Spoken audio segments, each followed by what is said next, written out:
been a student of business. We've been an admirer in many cases of businesses.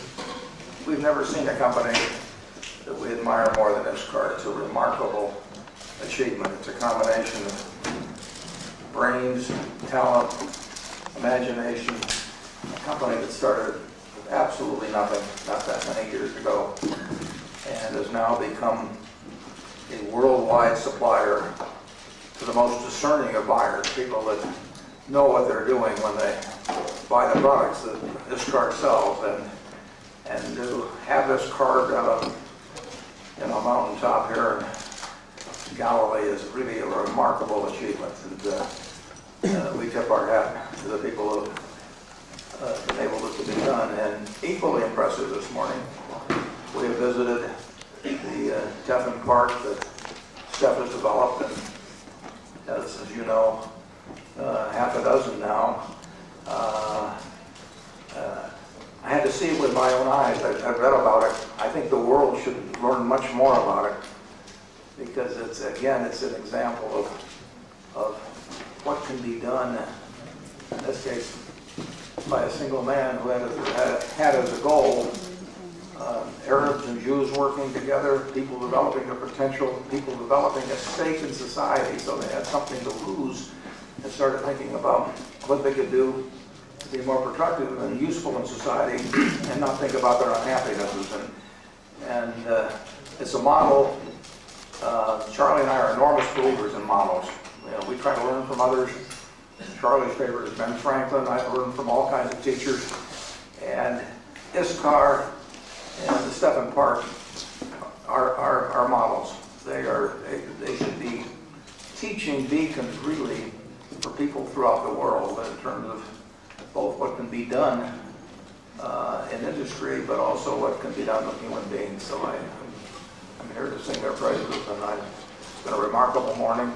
I'm looking forward to going back to the United States and telling people about it. I think it's underappreciated, frankly. I think that the world needs to know more about what's happened up here in a very remote part of the world for many. When the story gets told, people will study the model, they'll replicate the model, and they will admire enormously the creators of the model. And with that, I'd like to turn it over to my friend Charlie. Well, I've got nothing to add to that one. This is one of the world's great companies, and created a short time ago in a tough environment in a country that had plenty of troubles. It's an achievement with few parallels in the past history of the business of the world. And Warren is right. Other people can learn from this, but they don't learn that much from Berkshire Hathaway. I think the world learns very slowly. That's fun enough for them to be Charlie here. The world does work. The world does work. Steph, you'd like to make a statement? I think, microphone please. Microphone.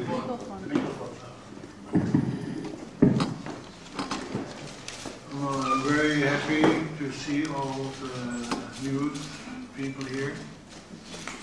And I want to thank Mr. Buffett for allowing me to explain about my part.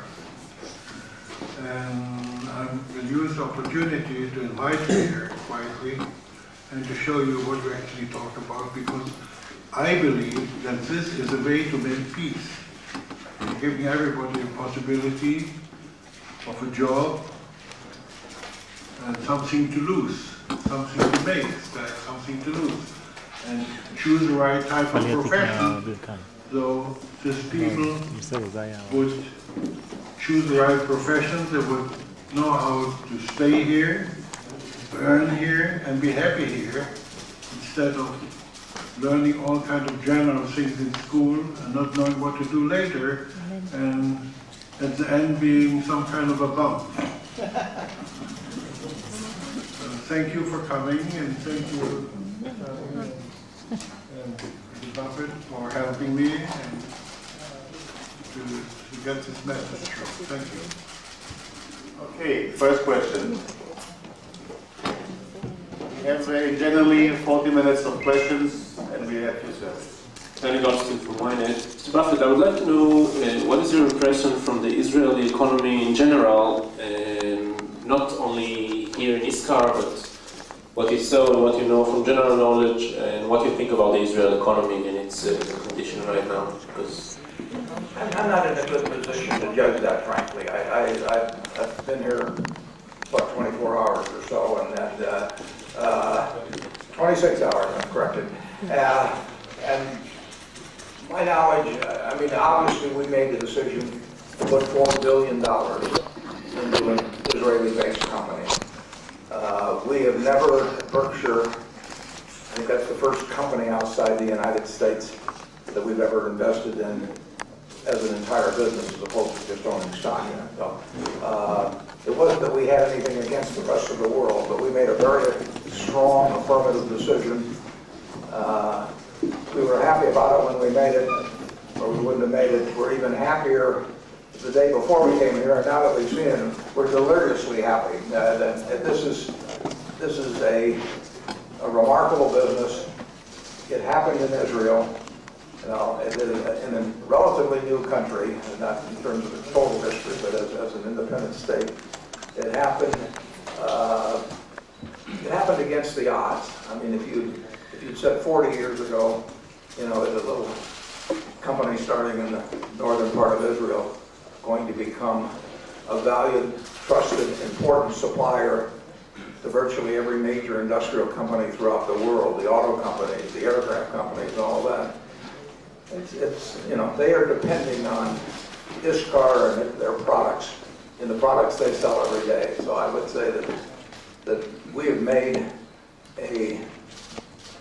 we have demonstrated an enormous vote of confidence in what we regard to be as a remarkable company, and we think that being in Israel, frankly, is a huge plus in terms of the talent pool from which they draw. I mean, you know, you have hundreds of people here that are doing something every day that Eitan can't do by himself, Steph can't do by himself, Jacob can't do by himself, but they've drawn fabulous talent. And many, many years ago, Tom Murphy, a good friend of mine on the board of Berkshire, he said, Warren, he said, bet on brains.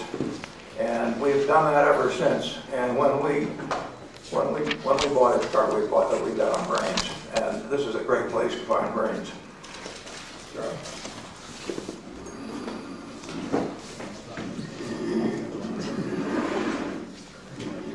Yeah, and well, we can't comment on the ripples in the Israeli economy because we don't know anything about it.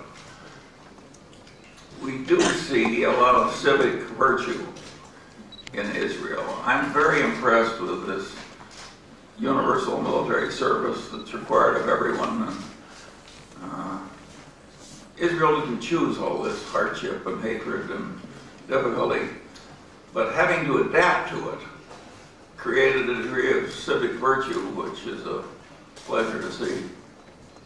I feel a little bit nobler as I come to this place. We like the culture. We like it, yeah. And we like the fact that Iscar gets along so well with the Arabs. Has so many Arab employees. That's a huge plus. Okay. Next week. David Bedeen, writing today for the Jewish Press of Omaha, Nebraska. The Jewish community of Omaha, Nebraska sees Iscar now as part of its home in Israel. And I'd like to ask the Wertheimers the question they asked me to ask you. This summer, you were under attack for 33 days. Your feelings, how you coped, did this bring you back to memories of Nazi Germany, when you heard the genocidal calls of Nasrallah? Did this remind you of what happened 65 years ago? Your feelings. And to Mr. Buffett, your instinctive feelings on how Israel, especially this region of Israel, could better present itself to the world media. Thank you. Yeah, well, we were talking about that a little bit at lunch, because both Iscar and the industrial parks really are an untold story. And it's a dramatic story. It's a commanding story. If I were a journalist, I would be wanting to tell this story in an effective way. I don't think in the United States that it's an I should say I think it's an unknown story, and it's so much better than the stories that I see generally on television. So I'm hoping that some journalists, particularly broadcast journalists in the U.S., because it's a visual story too. You want to be up here. You want to be over at the park. So I am hoping, and I think it will happen, I'm hoping that they pick up on both stories in the United States, and that these stories become better known, because it's a model, it's a story about Israel. And I find American Jews that don't know much about it. And if that's the case, that's a tragedy. I mean, American Jews should be very, very proud of what's happening over here in this respect. And the whole United States can learn from good models, and you can't have a better model. So I'm hoping, and I hope that Berkshire can be helpful on that, actually. I hope that if I write about it, and we talk about it at the annual meeting, I hope people pick up on it, and I think they will. To the word to Mr. Steph Wertheimer about your feelings of what happened and whether this reminded you of your youth. האם זה הזכיר לך את הילדות שלך בגרמניה הנאצית? האם זה הזכיר לך את האיום הנאצי? האם זה מזכיר לך את הילדות שלך בגרמניה הנאצית? No, just the contrary. It was an overplayed story, and in Germany I had to leave the country, therefore I'm happy to be here to help to build Teflon, but this is a different story. The story actually begins with oil from Iran and ends up with the Hezbollah, which tries to get to be known around the corner. And it's a disturbance factor, but it won't change anything what we're going to do. We're going to build this country, that's it. Thank you. Dave Rosenberg from Bloomberg News. You spoke today about ISCAR being your first overseas acquisition of the company. Are you considering any other acquisitions here in Israel or elsewhere overseas? And there's a related question. Private equity funds have accumulated large amounts of cash, and they're obviously in the market buying companies as well. How do you see yourself competing with them? It's difficult to compete with them, and they are operating around the world. They have large amounts of money, and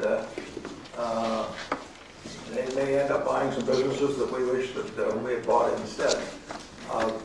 In terms of businesses here in Israel,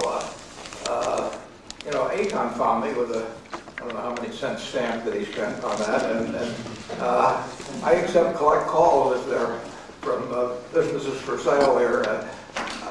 We do wait till things come to us. We don't go out and prospect, but we get phone calls, we get letters, we get faxes, and last year in October, I was lucky enough to get a letter from Eitan, and I didn't know anything about ISCAR before. I didn't know about the family, but the story he told in a very brief letter just left off the page, and so I emailed him, and we got together soon thereafter. Frankly, I don't think there is another one like ISCAR, but there's one about 50% as good. I still want to hear about it, and I would hope very much that in the next 12 months that I hear from somebody from Israel. That would be terrific, because we're not doing any better than any place in the world than we're doing in Israel right now.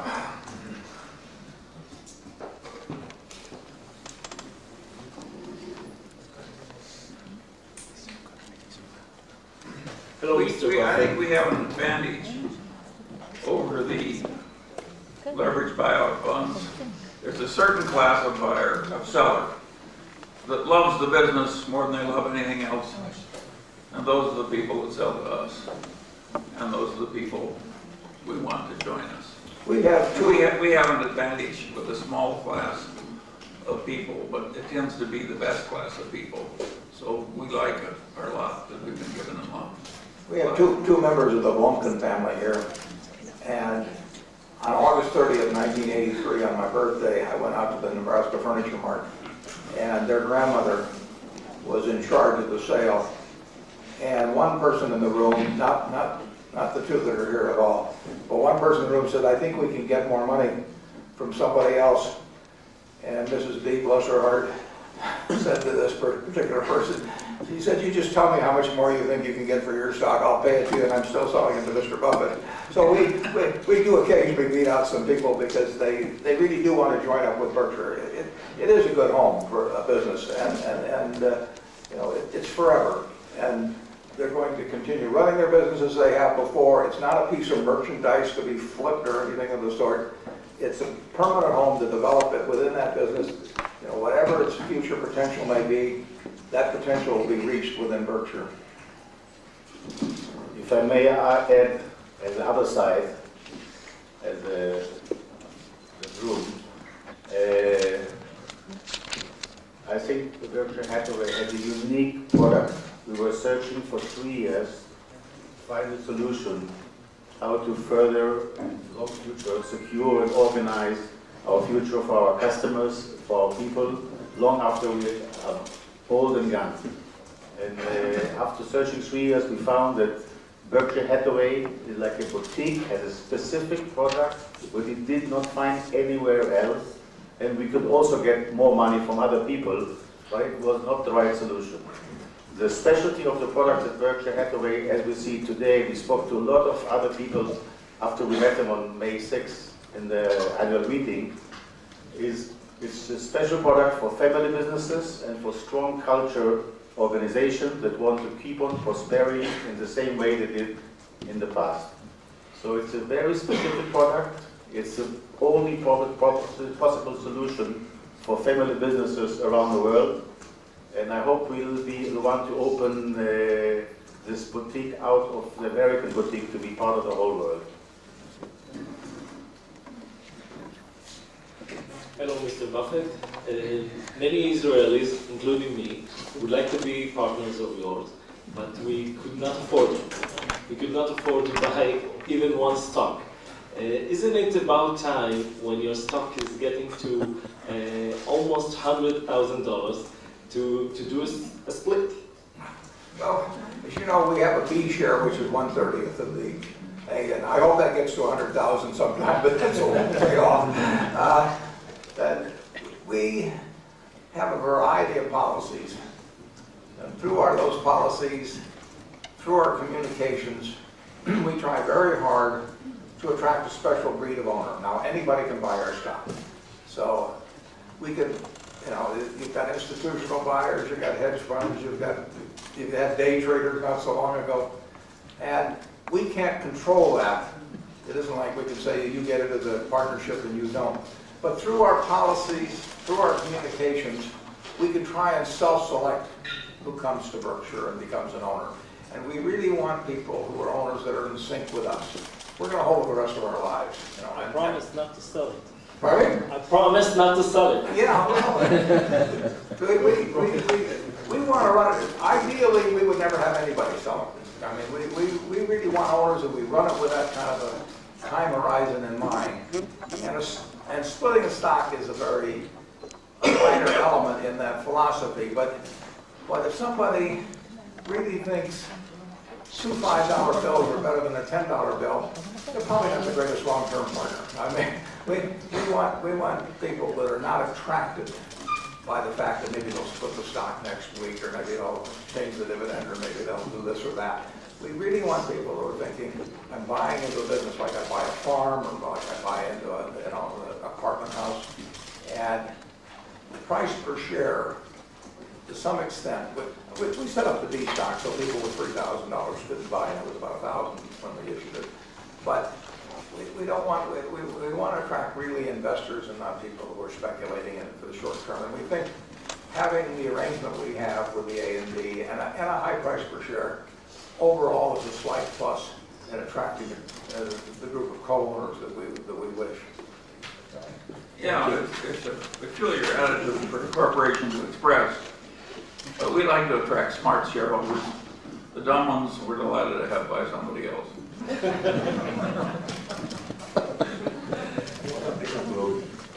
During the war, do you have a second thought? Zero. Absolutely not. There can be things that will happen month to month in any of our businesses, but we are here forever. And you know, obviously, if you buy into an Israeli-based company, you run the risk you're going to see some headlines from time to time, and events will happen that are very tough on the people. They're really lucky ones. But Ishtar is going to be here forever. Berkshire is going to be here forever. Israel and the United States are going to be here forever, and we have no doubts about that.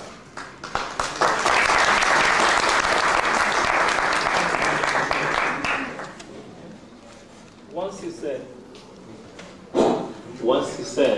that you are making the mistakes when you have a lot of money, a lot of cash. Isn't it now that you have a lot of cash? Well, we do a number of things when we have a lot of money now. There's no question. We try not to change our standards at all, but obviously if we have no cash around at all and we want to do something, it would have to be pretty darn good for us to either go out and borrow some money or do something. So cash can make you careless. We've tried to develop an immunity to that over time. Charlie thinks he's more immune than I am, but I'll let him explain that himself.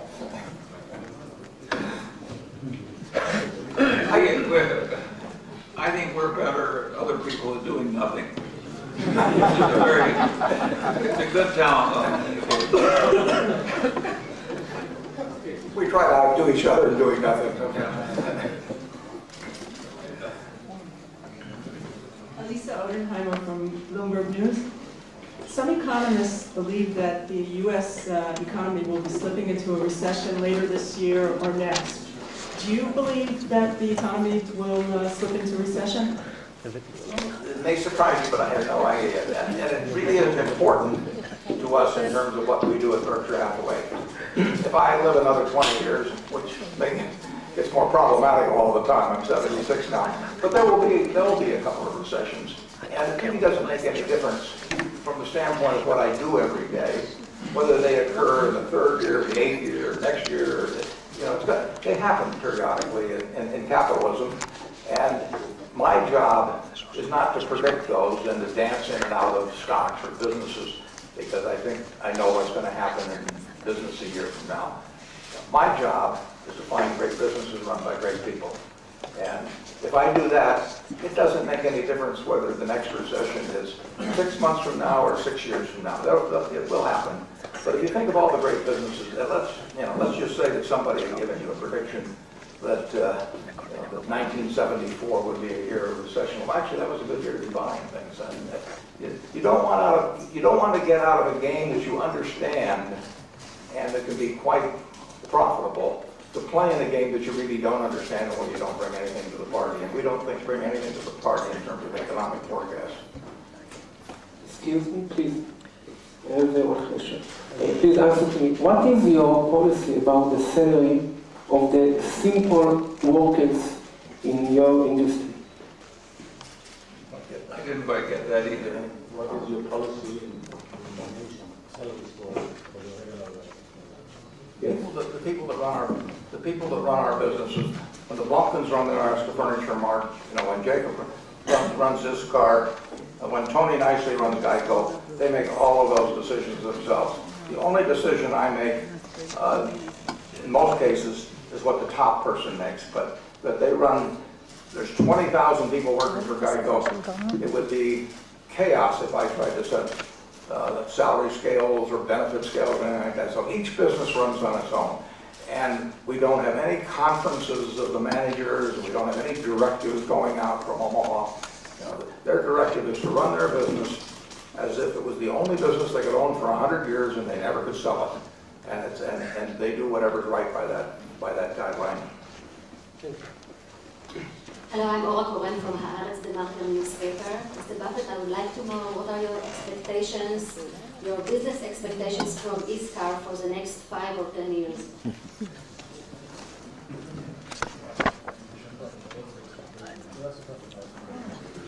Well, what we'd love to do is just have them keep doing what they've been doing because they do something better every year. We looked around at machinery today that was new, that outmoded machinery a year or 2 or 3 years ago, and products that obsoleted products of a few years earlier. This is an organization of innovation, of great attentiveness to what is best for their customers, and that will lead to good things. Exactly what day or what month specific things happen is exactly what given moves are taken.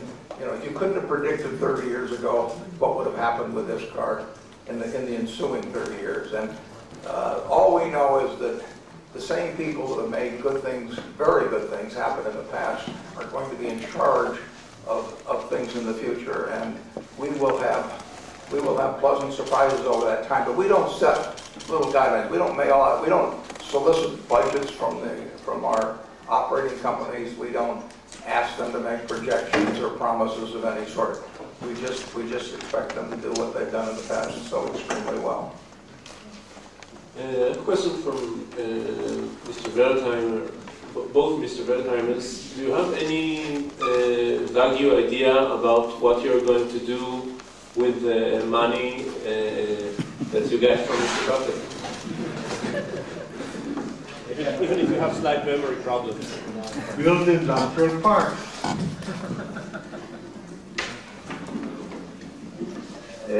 Money there either to do good to people or to make a new industry.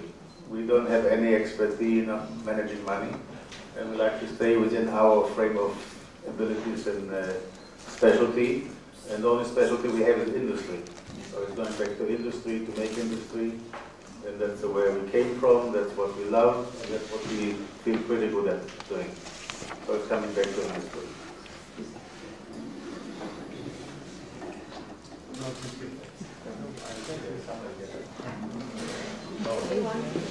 One more question for you, Mr. Etan. What will you do now in ISCAR that you couldn't do before?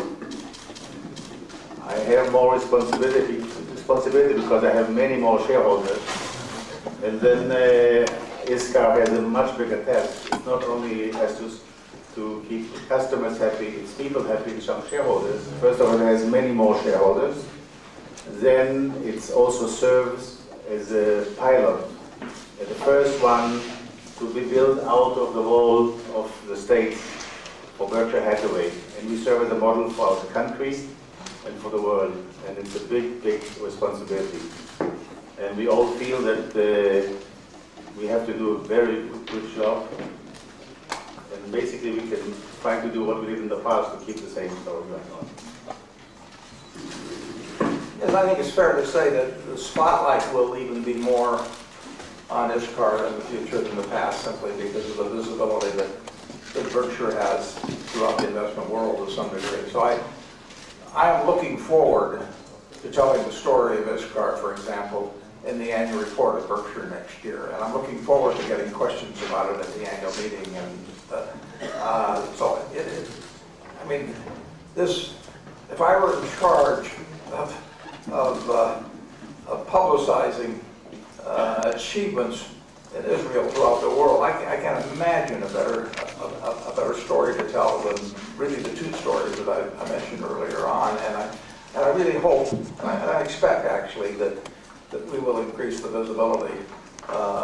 And people are going to be following ISCAR this year, next year, 5 years from now, 10 years from now, that really wouldn't have had their eye on it otherwise. And I think that's going to be all to the good of the company. I think our shareholders are going to do fine, and frankly, I think it's going to be very good for Israel. I'd like to add that our main mission is to make our new shareholders, and Charlie and Warren, very proud of what the decisions are made. But I have to be very correct. I learned from Steph that the main job of a manager is not to disturb anybody. And my main job was not to disturb Mr. Hafaz, which is sitting here, and he has a responsibility, and he's carrying up the flag. So it's up to him. And I wish he does a wonderful job, and I'm sure he'll do it. I think there's an indirect your father. I mean, your brother message is very from good Berkshire's large investment in Israel. I think other foreign capital probably should consider making similar investments. Sure, there's more risk because of the hatred and war and what have you. But the other side of that is that you have people who really feel they can't afford to fail, and therefore people work a lot harder. So the outside capital that is coming into Israel is getting a more motivated workforce than it would get in some very socialist country or one that was rich on minerals or something. It didn't have to work. We're trying to think of where there's 7 million people elsewhere in the world where there's this much talent. You know, I mean, it's remarkable.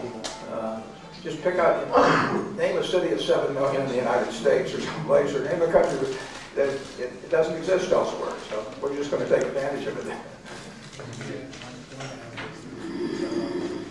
Could all of you imagine that there would be another 20, 30 places like this, and everybody would need more workers, there wouldn't be unemployment, and there'd be more customers that we can supply to, and that we have to ask for help from our neighbors to also put up factories so we can supply everything. This is a way to peace. It's not industry only. Industry is a tool. So please put it in your mind. It's a tool to make peace by creating jobs. And therefore, I think everything adds up together. This marvelous organization, who is world known, ISCAR, who was put up 7 years ago, who succeeded in putting this Galil on the map. And we are on the map. And please help us to stay on the map and that there be more places like this. Thank you. Good afternoon, Mr. Buffett. Sharon Grobel from the Jerusalem Post. It's great to hear that you're such a great believer in the talent in Israel. Wouldn't it be something you'd be looking into investing into this talent in Israel? And will you be coming to Israel again, to search for this talent, although you said business comes to you in the first place? So I'd like to hear your opinion on that.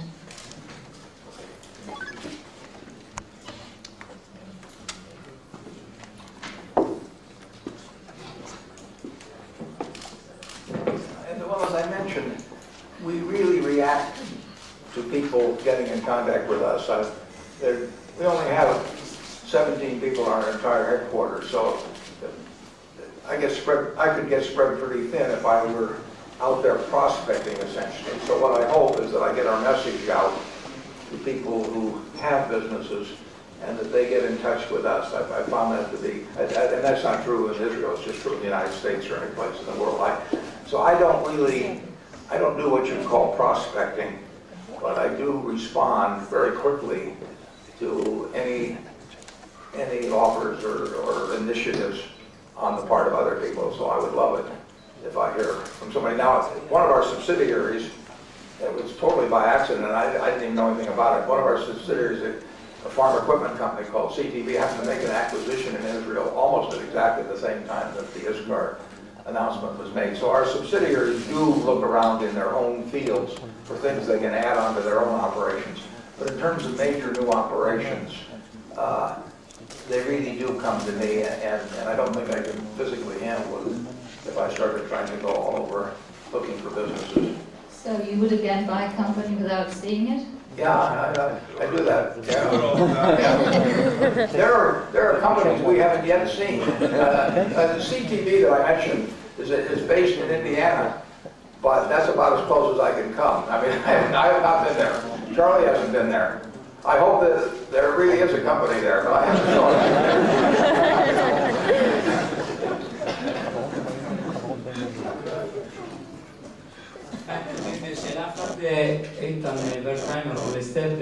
מאפס את הצבא, בוא נתפרס מערוץ אחד. שאלה, האם אחרי שהמר באפט והפמליה ביקרו כאן במפעל, אתם באמת הייתם רוצים שהמפעל החיים הזה שבניתם ב10 אצבעות יעבור לאנשים כאלה? והשאלה השנייה, נפגשתם בבוקר יחד עם העובדים. האם העובדים הביעו איזשהו חשד או היו מוטרדים מהעתיד? אם תוכל לגלות לנו. תודה.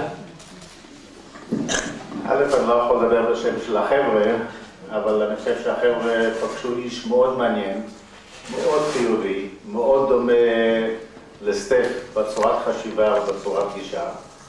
ואני חושב שהם התעוררו למצוא יש להם שותף מאוד נחמד וראו אותו לבד בעיניים שלהם.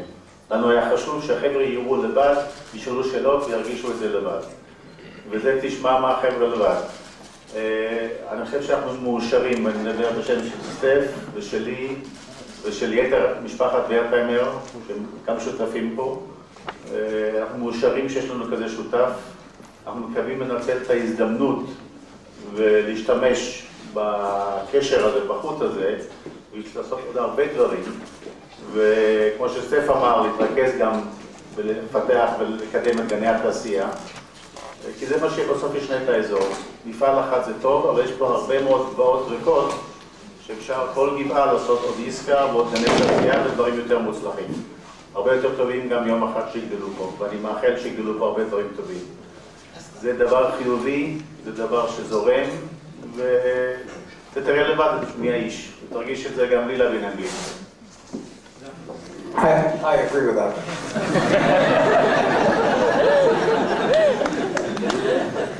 הבנת? Mr. Buffett. Good afternoon to you. Jonathan Saul from Reuters. I have a question for you. I wonder if you see the investment climate as being more attractive inside or outside the US? And are there any geographical areas that are off base to you around the world? Well, we have more money by far both invested in the United States than any place else. I mean, we bought businesses there over the years. We bought some big investments in stocks. But we really have no strong bias. Obviously, we understand the tax laws a little bit better in the United States than elsewhere. We understand the securities laws a little bit better.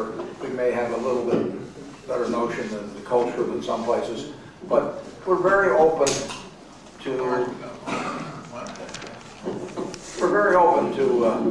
to looking at businesses in most places. We obviously want some place where we think we understand the culture reasonably well, and we want some places that have a respect for investment capital and where there's a rule of law. But that would include a significant portion of the globe, and I hope that Berkshire over time becomes spread more and more over the globe. We're not reluctant at all to buy businesses in the United States, though. I mean, we're not trying to get out of the United States, but we love the fact that the world now, to some extent, that Berkshire's better known. We're more likely to hear from companies outside the United States than we would have been 10 or 20 years ago.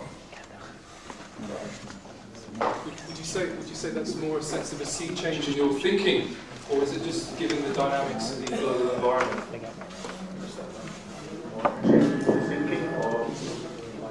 Warren doesn't change his way of thinking, ever. I think he's put it very well. My family would underscore that too. He operates on a bigger stage through the expense of life, but he thinks the same way.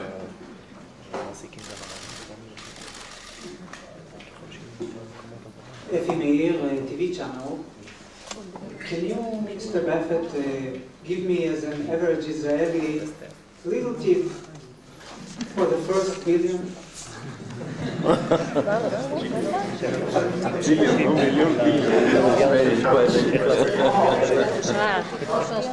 way to think of it is just put $500 million in your pocket and double it in half. You then have $1 billion. Let me help you too, okay? Take notes. Whatever you like and you love, you'll make good, you'll be successful. That's all. Steph is 100% right. I mean, if you're doing what you love, is Charlie and I have been doing. I jump out of bed in the morning, I tap dance to work. I mean, I'm having a great time. And if you do that, good things happen over time, you know. And you really shouldn't, I know the question was asked facetiously, but I was having as much fun when I was 21 or 22 and I had $10,000 as I had now. Now I'm having as much fun now as I had then, too. Just the actual participation, you know, that's the fun of it. I mean, long ago I passed the point where it made any difference in how I ate, and I was drinking Coca-Cola back then. I'm still drinking Coca-Cola, and everybody in the world can drink Coca-Cola. So what I do does not enable me to get more enjoyment out of the Coca-Cola than you can get for the same price. But what you really want to do is something that turns you on in life. I talk to a lot of students, and if you're not doing something that's exciting to you and you get a chance to switch to that, you really should do it. It's not a matter of money at all. There's an apocryphal story about Mozart that would help answer your question. This young man, about age 22, came to Mozart and said, I want to start writing symphonies, and I want your advice as to how I should do that. Mozart said, you're too young to write symphonies. And I said, but you were writing symphonies when you were 10 years old. And Mozart said, yes, but I wasn't running around asking other people for advice how to do it.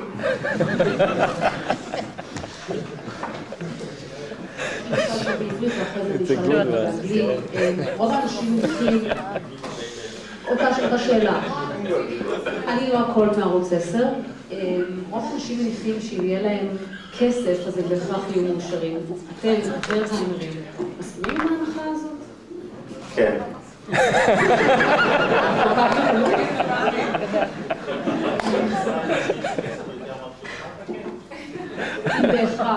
מה ההבדל בכן ולא? מי שמבסוט, מבסוט, מי שלא מבסוט, לא מבסוט. כסף זה לא קשור לפסיכולוגיה ולא קשור לאושר. אושר בעין ולא אושר בעלם, זה שתי דברים נפרדים. מישהו יכול להיות עשיר ככורח ואומלל כמו לא יודע מה, והפוך. ויכול שניהם ביחד, זה תלוי באיש. סטף, יש לך איזושהי תובנה מעניינת בנושא הזה?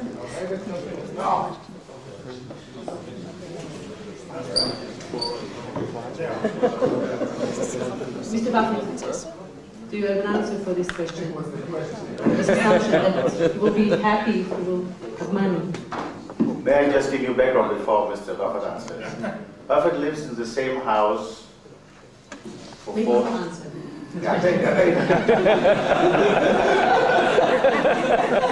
There's no house in the world. I stay at Bill Gates' house when I go out to Seattle, but I wouldn't trade houses. I have my children were raised there. I have great memories about it. I like the neighbors. I like the neighborhood. I like being 5 minutes away from the other. How can I make my life any better than it is? Now I could spend more money, but there is nothing in life, you know, that can be bought that I don't that I want in any way, shape, or form.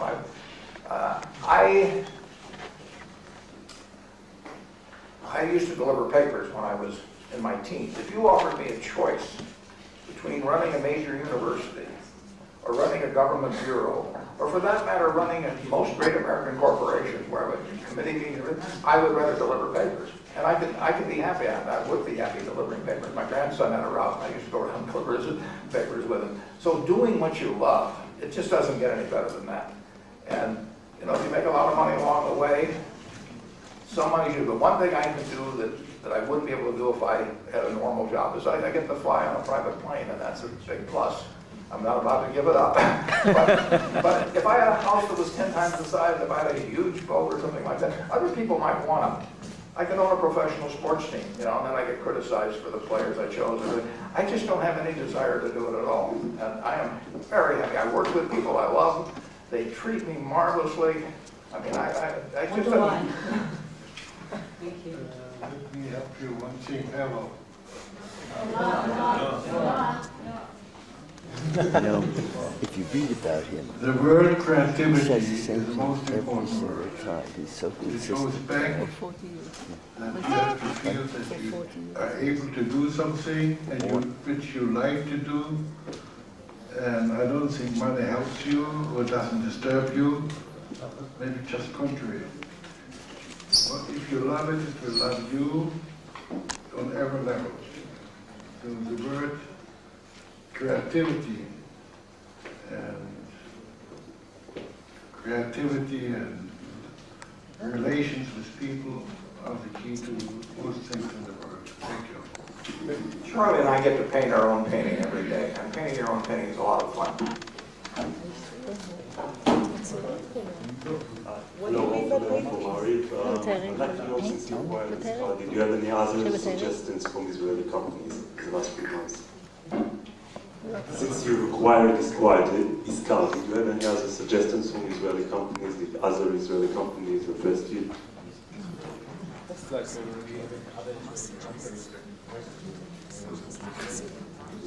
No, I'm really not familiar. In terms of large standalone companies, we do require a fairly good sized company in order for Berkshire to make an acquisition that's outside the field of what we're already doing. Now, smaller companies that fit within the companies we already have, we would love to have. But if we were to buy a new standalone company, that has to be a fairly good size. And I'm not familiar with them, but I wasn't familiar with this car a year ago. So I would love to hear about new things. Okay, the last question. Who was the last? Dave Rosenberg again from Bloomberg. Mr. Buffett, you've spoken some interest in investing in U.S. utilities. There was a proposed merger between Public Service and Exelon that apparently has fell through. Is that a possibility that you'd be interested in Public Service or some other utility? Is that on your radar screen right now? Yeah, we are interested in acquiring additional utilities, and my guess is in the next 10 years we will buy 1 or 2 or 3 good-sized ones, but you never can tell when they come along. We're familiar, I think, with almost all of the large, we are familiar with all the large utility operations in the United States and some outside the United States. We look at anyone that indicates an interest in possibly selling, but we would never comment on any specific deal. Okay. Huh? I have a question for Mr. Buffett. Last one. We saw you meeting with the kidnapped soldier's father. What did you have to say to him? Well, I certainly wished him the very best in terms of his son being returned. I mean, to have a 20-year-old son that's been held captive. He should be released today. I hope he's released very, very soon, and my thoughts and prayers are with him. Okay. I'd like to thank everybody.